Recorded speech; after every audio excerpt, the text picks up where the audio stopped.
Bapak Ibu Saudara yang terkasih, berjumpa kembali bersama saya, Fani, dan kali ini kita bersama-sama akan mempersiapkan diri untuk memasuki perjamuan kudus tanggal 9 Juni 2024. Bersama-sama sebelum kita memasuki persiapan perjamuan kudus, mari kita berdoa. Tuhan Allah yang Maha Kasih, kami sungguh mengucap syukur Tuhan pada kesempatan kali ini bersama dengan keluarga kami di GKJ Logosari.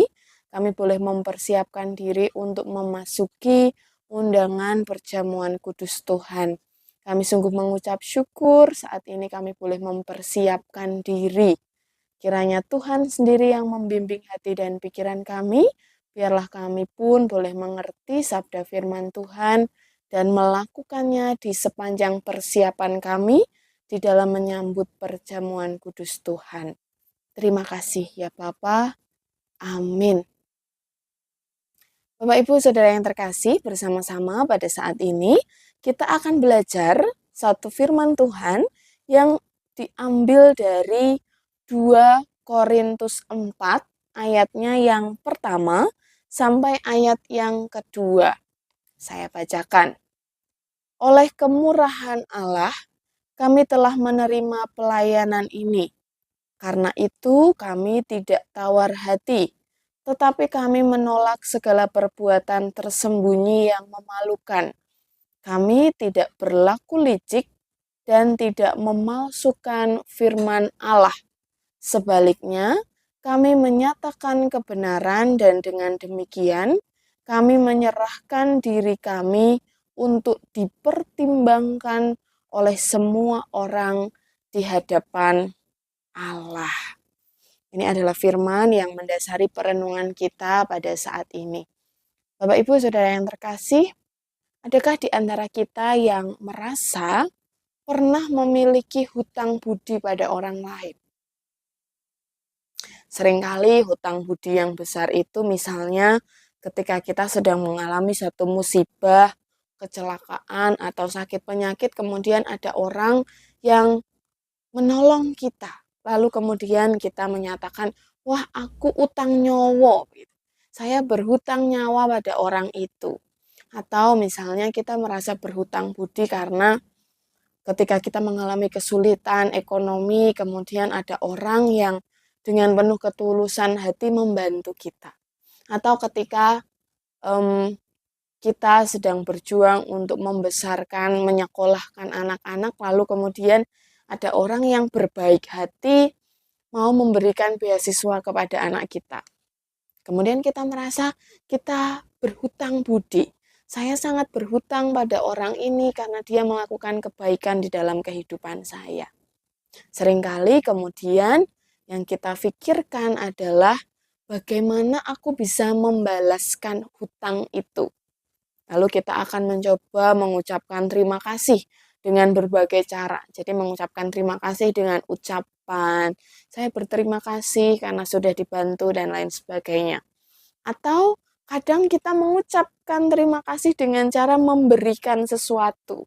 Jadi dengan barang, dengan benda, atau dengan makanan, kita mengucapkan terima kasih karena kita merasa sangat-sangat berhutang. Bapak Ibu Saudara yang terkasih, ada banyak sekali cara untuk kita mengucapkan terima kasih kepada orang yang begitu baik dalam kehidupan kita. Supaya kebaikan yang dilakukan oleh orang ini bisa kita terima dan kita boleh mengaturkan rasa terima kasih.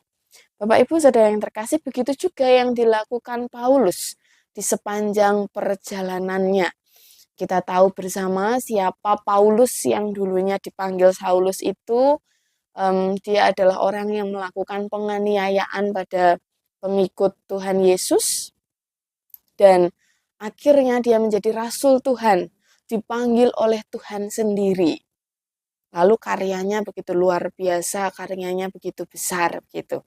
Bapak Ibu Saudara yang terkasih, ternyata di dalam perjalanan pelayanannya Paulus tidak selalu berjalan dengan baik-baik saja.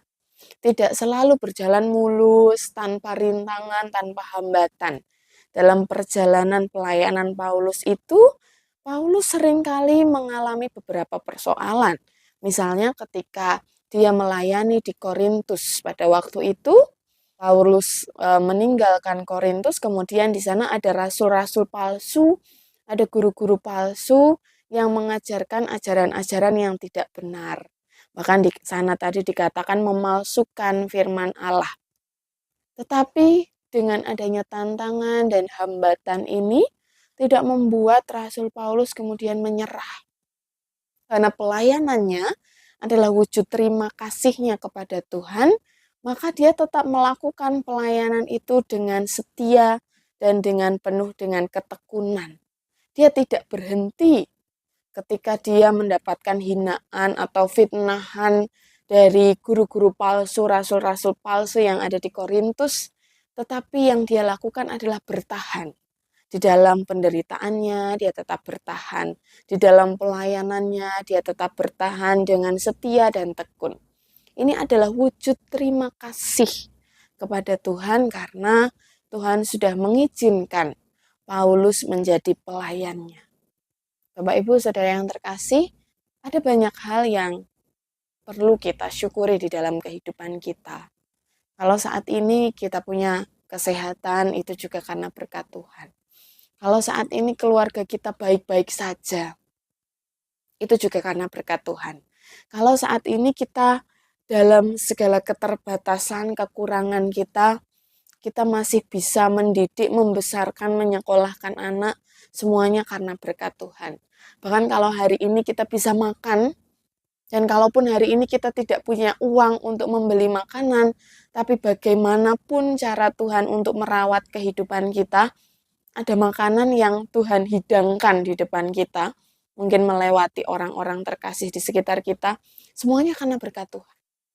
Sekarang pertanyaannya adalah, apakah kita merasa berhutang pada Tuhan? Apakah kita merasa berterima kasih pada Tuhan yang memberikan kita banyak sekali hal?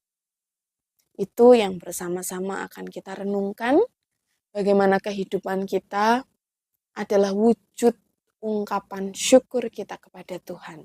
Bagaimana kita setia, kita tekun untuk mengikut Tuhan Yesus adalah wujud ucapan terima kasih kita pada Tuhan yang sudah memberikan kita banyak hal.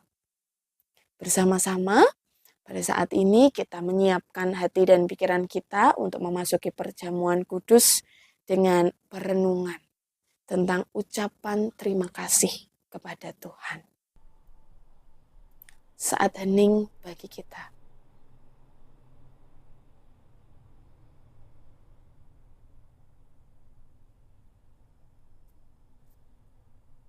Saat hening cukup.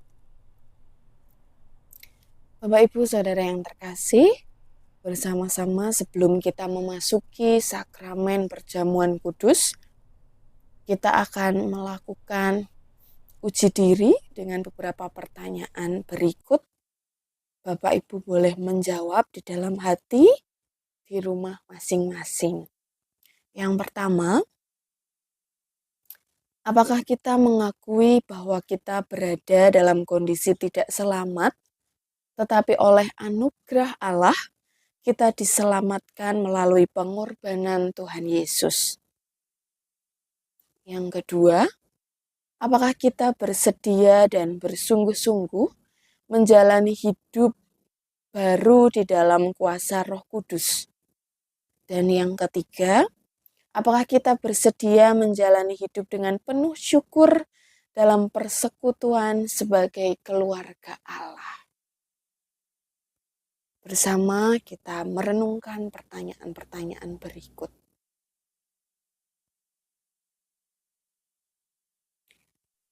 Tuhan Allah yang Maha Kasih, kami sungguh mengucap syukur Tuhan melalui firman-Mu pada saat ini. Kami boleh mengikuti pendadaran online, kami boleh menyiapkan hati dan pikiran kami untuk mengikuti perjamuan kudus Tuhan. Kiranya Tuhan sendiri yang membimbing kami satu persatu, biarlah kami boleh melakukan ucapan syukur setiap harinya, biarlah kami boleh berterima kasih kepada Tuhan untuk sekian banyak berkat Tuhan di dalam kehidupan kami, dan kiranya Tuhan memberkati kami satu persatu, Tuhan yang melayakkan kami untuk mengikuti sakramen perjamuan kudus pada hari Minggu tanggal 19 Juni 2024. Terima kasih Tuhan Yesus, kiranya Tuhan membimbing persiapan hati kami. Amin. Terima kasih, selamat menyiapkan diri untuk mengikuti perjamuan kudus. Tuhan memberkati.